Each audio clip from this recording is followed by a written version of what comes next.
Chairman McHenry and Chairman Powell, economic data are mixed, as you know. On the one hand, low unemployment, robust hiring, strong consumer spending, and persistent core inflation, and a CPI that's still more than 3 times your 2% target suggests more aggressive tightening is warranted. On the other hand, because the Fed misjudged the inflationary impact of Democrats' overspending, kept interest rates too low for far too long, and failed to end quantitative easing soon enough, the Fed has been forced to raise the Fed funds rate 450 basis points in just 11 months and reduce the M2 money supply at the fastest rate since the 1930s. As a result, wage gains have slowed, credit card debt is at an all-time high, the housing market is in a slump, and the yield curve is inverted. I agree with you that the historical record cautions strongly against prematurely loosening policy. But what would you say to those who caution about the lag effects of monetary policy, the precipitous decline in liquidity? Will the economy have to suffer a recession in order to bring inflation down to 2%? We are very well aware of the lags with which monetary policy affects economic activity and inflation.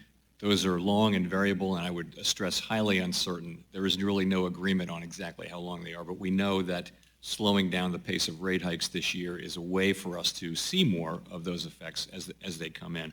In December, most Fed officials expected to lift rates this year to between 5 and 5.5%. Is that still your estimated terminal rate, or does the data suggest that the terminal rate could be higher than 5.5%? My colleagues and I will write down new forecasts and release them to the public on March 22, but as I mentioned in my testimony, the data we've seen so far this year suggests that the ultimate level of rates will need to be higher. But we still have some more data to come in between now and the meeting, but as of today, it suggests a higher level than that. Let's go to Vice Chairman Barr's review of the capital framework. A lot of questions for you on that. When Governors Brainerd, Quarles, Clarida, Bowman, and Waller made up the board under your leadership, major changes in policy were addressed following board consensus and not when there was significant dissent. Will you commit to not implementing a new capital framework following this holistic review or the Basel Endgame if there is considerable dissent from the board? I can't really commit to that. We are a consensus kind of an organization, and that's what we'll work toward.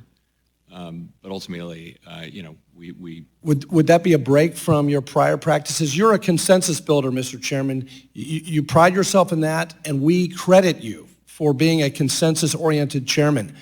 Will you commit to continuing that practice and not allow major changes to the bank capital regulatory framework to be made by one person?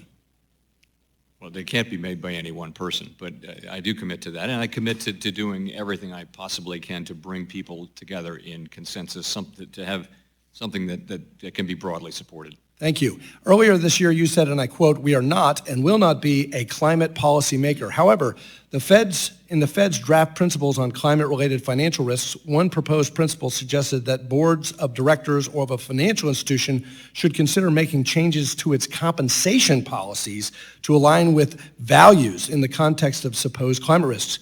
It appears then that the Federal Reserve, through regulation, wants to begin implementing climate policies. So which is it? There seems to be a disconnect between your statements publicly and the rules that the board is putting forward for comment. Well, I feel strongly that climate change is an important issue that needs to be addressed by elected people. It's just not something that we've been charged with by Congress, clearly. So we do have a narrow role, and that role will be around making sure that banks understand and can manage the risks that they're running, and that's going to be it. And I, as I said before, we don't want to drift into becoming a climate policymaker, and we'll have to guard that border very carefully. Regarding the Fed's climate scenario analysis pilot program, did the board vote to approve the creation of that pilot program? I have to check, but I don't think so. I think it was already authorized. And this is a concern that I have. I'm concerned that one governor acting unilaterally to implement major policy changes without board consensus is a problem. And so I would urge you and your colleagues on the board to continue a consensus-oriented approach, and I yield. Gentleman's time has expired. We'll now go to the